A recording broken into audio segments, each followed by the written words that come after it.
Hey everyone, welcome back to Poppy Seed Mini. Do you like mini brands? How about those cool frozen moments? Today, I'll show you how to make your very own do-it-yourself mini brands for your dollhouse kitchen or for your miniature collection.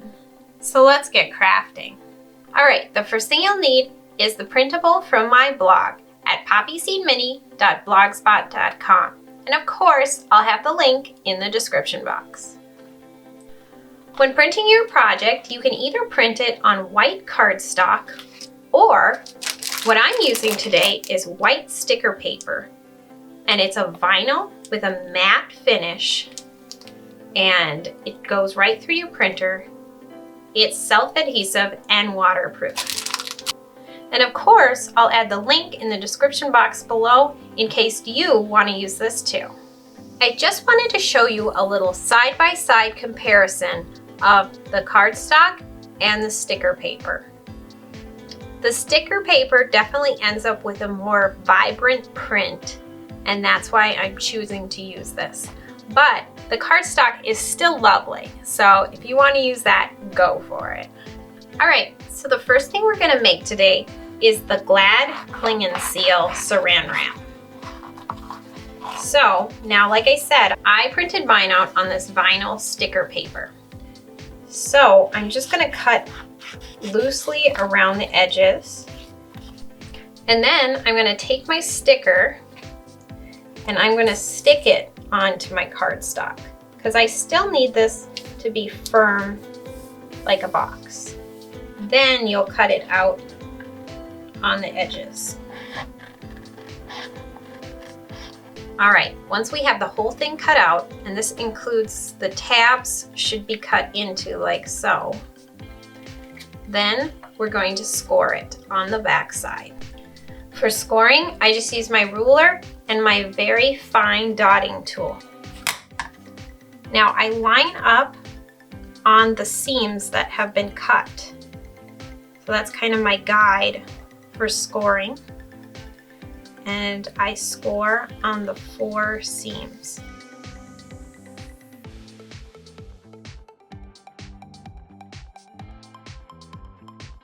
Then I watch where I've cut into on either side and I score along that line.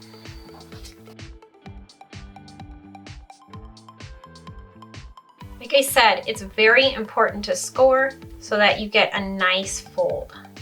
Once it's scored, I go back and I cut triangles out of my tabs. This does allow it to bend easier. And you only need to do like the bottom of the top piece, and then the center you cut out 2, and then the top of the flap, like so.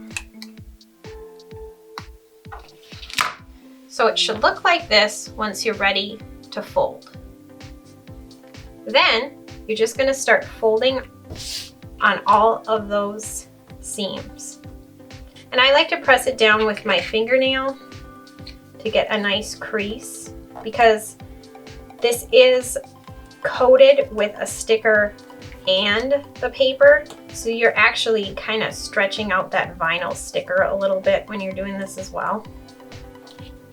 Oh, the other thing is, let's see here, the top piece, so it's got the flap and then the top, needs to be able to bend both ways. So I make sure to fold it back and forth a few times so that it can open and close.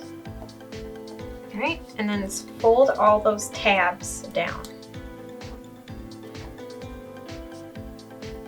Not wonky like that. Yeah.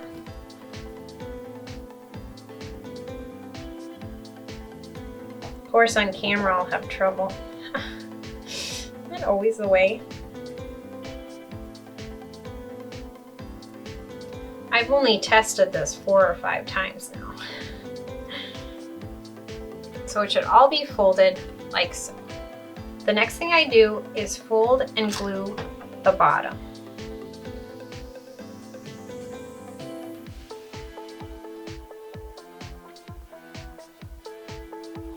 You're probably asking, what glue is this? This is my Glossy Accents, just put in a new dispenser.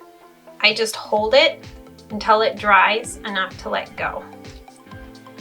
One of the things with these is you really don't want to be in a hurry. Make sure you let the glue dry, make sure everything gets folded properly. Just enjoy the process. All right, now I lay my box down and fold it closed. And then I'm gonna glue these top tabs down. And you wanna make sure you're gluing them while it's folded around the box so that you make sure you've got this perfect fit. And again, just hold until it's dry. What I like about the Glossy Accent glue, it does dry rather quickly. All right, and that's how we build our little box. And it should be able to pop open and hold shut, like so. So, the parchment paper, wax paper, aluminum foil, and the cling wrap are all made the same way. The next thing I do is take a 1 inch by 2 inch piece of cardstock and I wrap it around a 3/16 inch dowel. I add a strip of double stick tape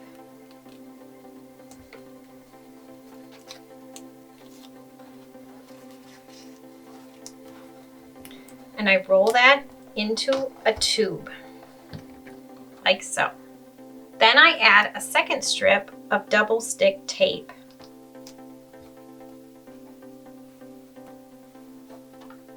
Now the plastic wrap was the hardest one to do, but not as hard as I thought it was gonna be. So I take a piece and pull it out. And I just lay it on my board. Then I lay my ruler across the wrap and cut a clean edge with my knife. Now, the cool thing is the cling wrap actually sticks to my ruler. So now I just put it on and do a 2 inch piece and cut that. Then I flip it over and leave it stuck to my ruler. Now I take my little roll that I've made and I pull off the double stick tape and stick that down onto my little piece. And I make sure I line up the edge with the edge of my ruler. And then I just start rolling it onto my little roll. Now it does take a few times to get a decent sized roll, so you'll just have to keep cutting strips and rolling them on until you get the thickness you want. And if there's any extra little bits hanging out, I just kind of trim them off as I go. Like so. And then you'll just put that right in your box.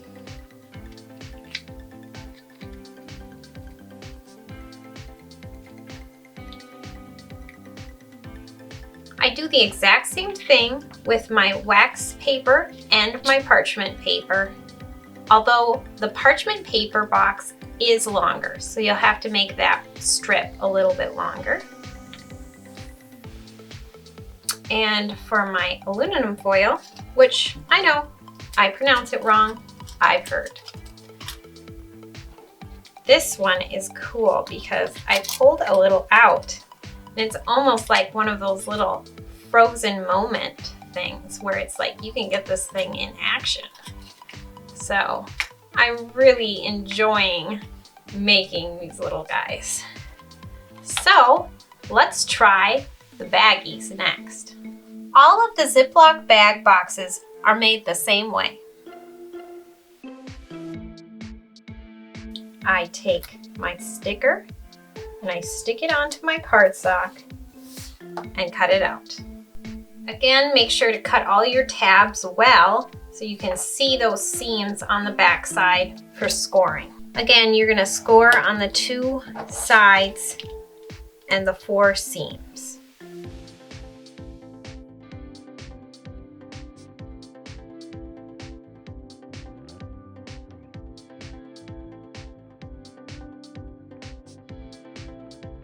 Make sure to go back and cut the corners on the dark blue tabs.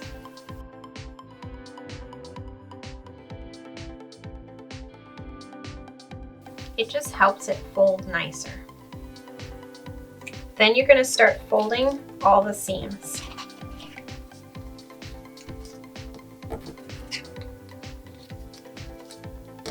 Once you have everything folded, if you want this box to be able to open, I put a little guideline on the front that you can cut out with a knife.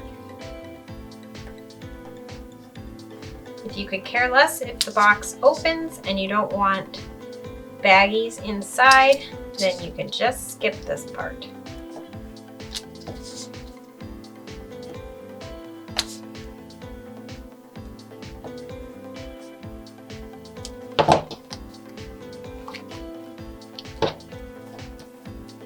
You can check on the back side to make sure everything cut through. You can see I had a couple spots that didn't quite cut.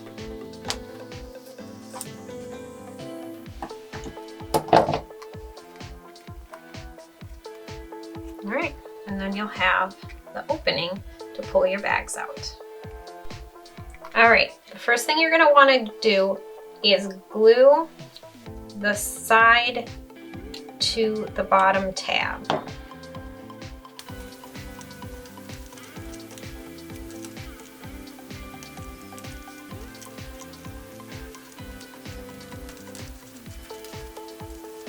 Again, make sure you press this down until it's dry.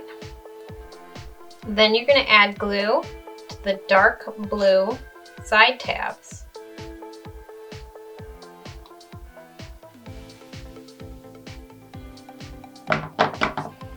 And fold up the bottom and then the top panel over that to glue down the sides. All the baggie boxes are made the same except for the sandwich bag box. It has a square opening instead of the triangle opening. So that's going to flap open like so. The Glad garbage bag box is also made basically the same way, except I leave the top open. Now we need to fill these up with bags. The tools I use to make my bags are my wood burner with this kind of daughter end in it. Mine has interchangeable ends.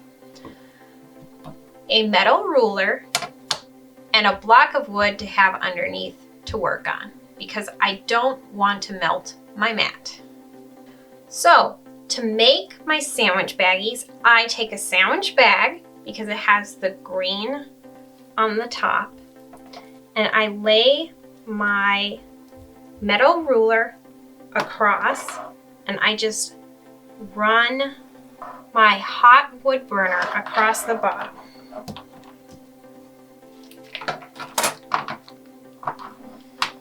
And then you're just going to cut across, but make sure you leave that melted part across the bottom because you don't want them coming apart. So now you have a strip like so. So my sandwich baggie box is only or just over an inch long. So I'm going to make my sandwich bags about an inch wide. So I'm again just going to run my wood burner over the plastic, just melting as I go. I'm not pushing hard, I'm not trying to cut through, and then I just come back and cut it with my scissors. but I want to make sure that those edges are nice and melted. And then I just cut off the top, and you should have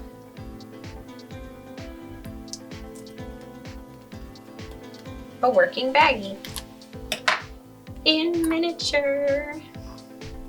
I just continue to melt the plastic and cut as I go, using up the whole bag. Now, I do recommend doing this in a ventilated space because you are melting plastic and it does start smelling a little funny, so I'm assuming it's probably not good for you to breathe, just so you know. Once I have my stack of baggies, I fold them. And of course, my little flap is stuck at the moment. There you go. I fold them up and place them inside the box. And then you should be able to pull them out one at a time when you're ready to use them. Isn't that cute? So, like I said, I did green baggies for my sandwich bag, blue for my freezer bags, and red for my storage bags. And I made sure to measure each of the boxes and cut each of the bags to size. The last thing I did was cut off the bottom of a garbage bag. So I just took and cut about, let's see here, 4.5 inches off the bottom of my garbage bag. And then I'm going to cut them about 2.5 inches. So I'm going to take my metal ruler again and set it in place. And then again, I'm running my wood burner quickly across the bag. Now for these ones, I come back and about 1/4 of an inch away from where I just burned, I burn another seam.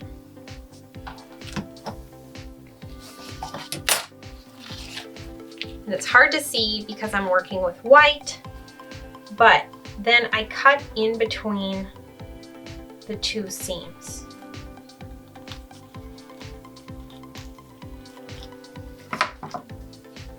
To make a working garbage bag for our dollhouse. Oh, there it is. One of these things opens. There we go. So you can have working garbage bags for your dollhouse. I mean, because of all this trash your dolls throw away. But anyway, this is how I make them. All right, once I've made my garbage bag, I then fold it in half. And then I've got more garbage bags made here. And they're folded in half. And I just start rolling them up. And once I've got it mostly rolled up, I place the next one on top of that and start rolling that.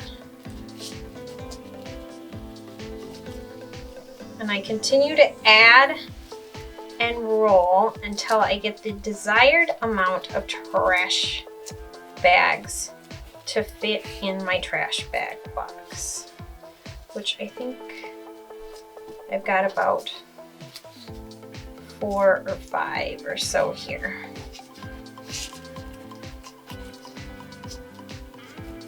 And we got one more. Just add one more. There we go. Make sure everything's staying even. All right, once you've got your roll, you're gonna grab your garbage bag box and slip it inside. And then you can grab the center one and pull it up just like you would to get a regular garbage bag out. How fun is that? Thank you for joining us for another episode of Hobby Seed Mini. I hope you enjoyed this episode. And don't forget, We're not done with our kitchen series here. We've still got plenty more to make. So don't forget to subscribe so you don't miss anything. We hope you'll like, comment, and share this video with your friends. And of course, have fun crafting!